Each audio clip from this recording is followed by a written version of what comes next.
Fala, meu povo! Esse aqui vai acabar sendo o primeiro vídeo do canal, não era pra ser. Eu já gravei um vídeo que teoricamente seria o primeiro do canal, depois eu subo ele. Mas eu queria falar um pouco aqui antes sobre a Copa do Mundo.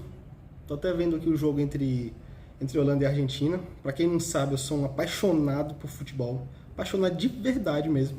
Desde criança eu sempre fui aficionado por futebol. E não só aquela questão de assistir jogo, de jogador, mas também a parte tática. Então eu já pensei em ser técnico de futebol. Eu já até, em relação a curso, por exemplo, já fui atrás de licenças da CBF, como funcionava, licença C, eu já fiz alguma coisa ali nesse sentido. Mas, enfim, não foi pra frente. E que bom, porque hoje eu tô onde eu tô. Mas a paixão pelo futebol não deixa de existir. E eu queria pegar um gancho na eliminação do Brasil agora. Infelizmente a gente saiu, a gente foi eliminado para a Croácia, que é um puta time.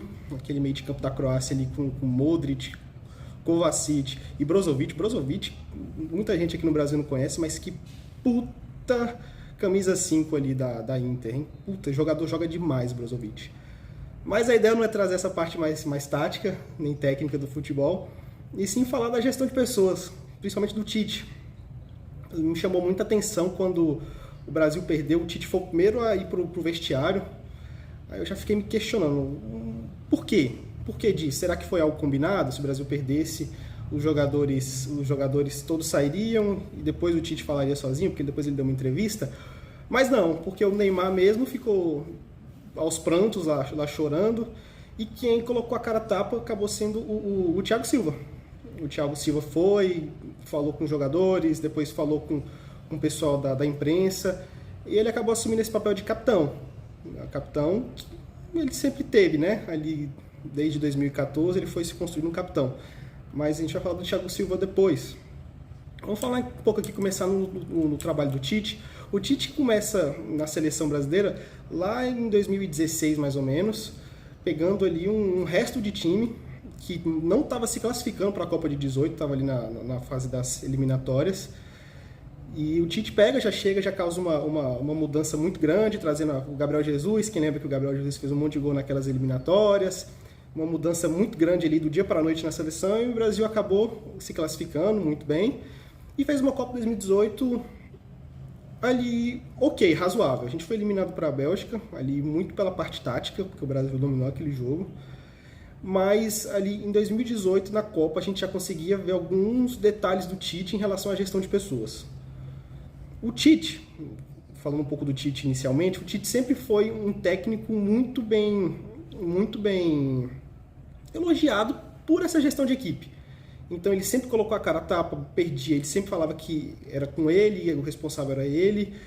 Mas de um tempo para cá, pelo menos na minha visão, o Tite foi se perdendo um pouco nisso. A gente começa a ver na Copa de 18, na própria Copa de 18, ele tem ali um controverso revezamento de capitães. Um revezamento de capitães numa Copa talvez não seja tão interessante. Tem um jogador ali que saiba falar várias línguas, por exemplo, um Thiago Silva sabe falar várias línguas, que assuma essa responsabilidade de conversar com o árbitro, de puxar o time quando o time precisa, que tem mais essa característica, quem sabe um Casemiro, um Thiago Silva da vida. Mas ele fez aquele revezamento e a gente percebeu que não deu certo, não deu tão certo na Copa de 18.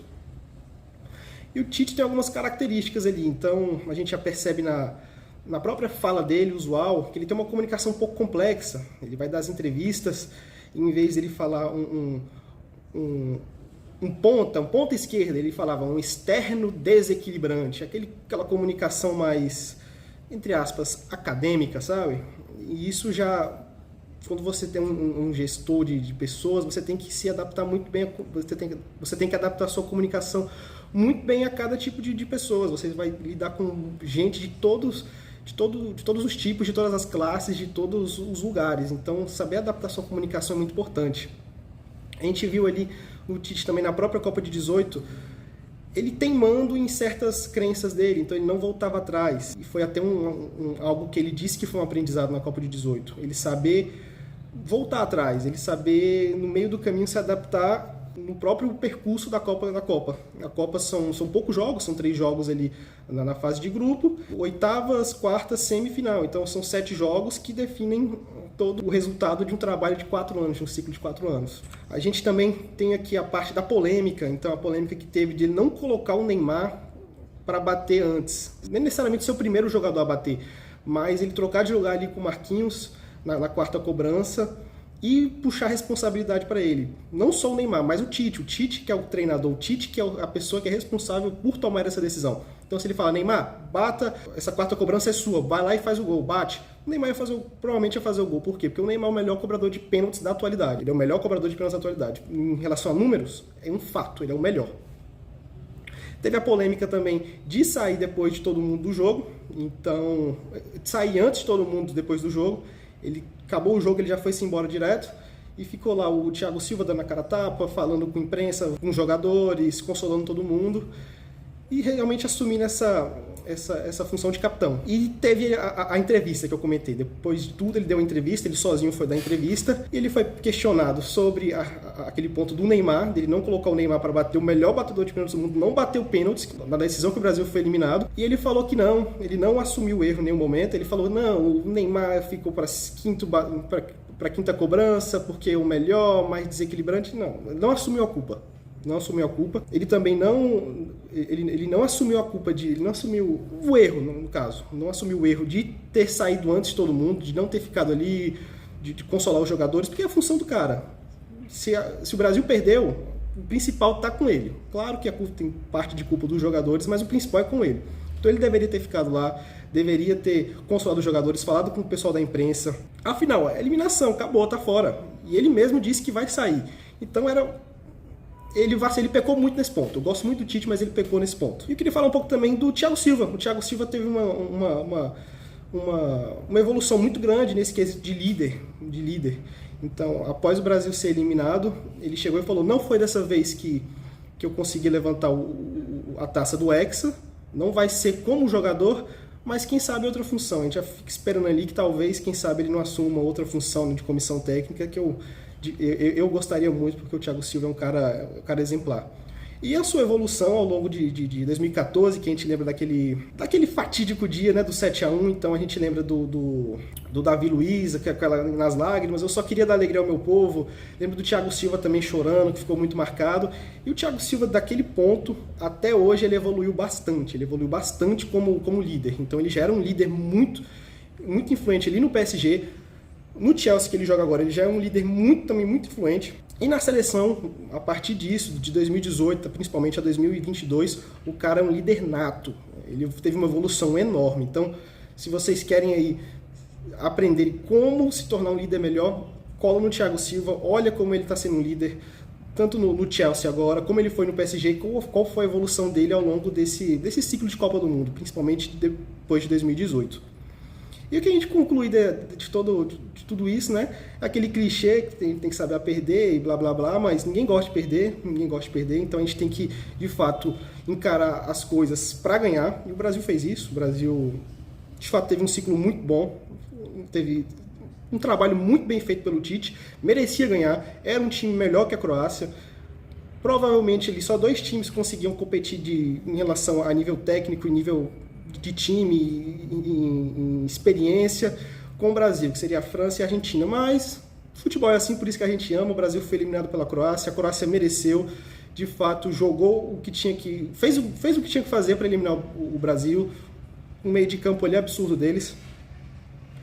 E os ensinamentos são que ninguém nasce líder, né? Ninguém nasce líder, então o Thiago Silva já prova aí, de 2014 a 22, ele teve uma evolução muito grande, então ele aprendeu a ser líder, ele se construiu um líder, ele se formou um líder. Treinar tanto a parte de liderança quanto o seu dia a dia, para cada vez mais a gente construir uma base muito sólida, igual o Brasil teve. O Brasil teve uma base muito sólida para essa Copa do Mundo. Aconteceu de ser eliminado? Aconteceu, uma tragédia, mas teve um treino muito enorme, uma base muito boa, que tinha tudo para dar certo. E um aprendizado com o Tite é saber reconhecer os erros, então não ter medo de mudar de ideia no caminho. Você planejou alguma coisa, mas você percebeu que ao longo do caminho está saindo do trilho, não está sendo como você esperava, cara, não tenha medo. Fala assim, ó, tô nem aí, acabou, não tem mais isso, vamos mudar de rumo. Se a gente estava vindo para cá, vamos para cá, porque eu vejo que esse caminho é o correto. Então não tenha medo de reconhecer os erros, de perceber que se algo está dando errado, corta e vamos seguir outro caminho. Valeu, meu povo, um abraço, e que agora, já que o Brasil perdeu, a Argentina que está 2-2 com a Holanda ainda, não sei qual vai ser esse placar, mas agora eu estou torcendo para o Marrocos. Não acredito que o Marrocos ganhe, mas pelo fato de ser a seleção menos favorecida e a que menos tem probabilidades de ganhar, eu torço pelo Marrocos. Se não o Marrocos, que eu acho que não vai ganhar, eu torço muito por Portugal e pela Argentina. Não tenho muito essa questão de ser rival da Argentina nem nada não. Na realidade eu prefiro que o título fique na América do Sul. E é isso aí, um abraço, até a próxima, até o primeiro vídeo, que será o primeiro vídeo de verdade.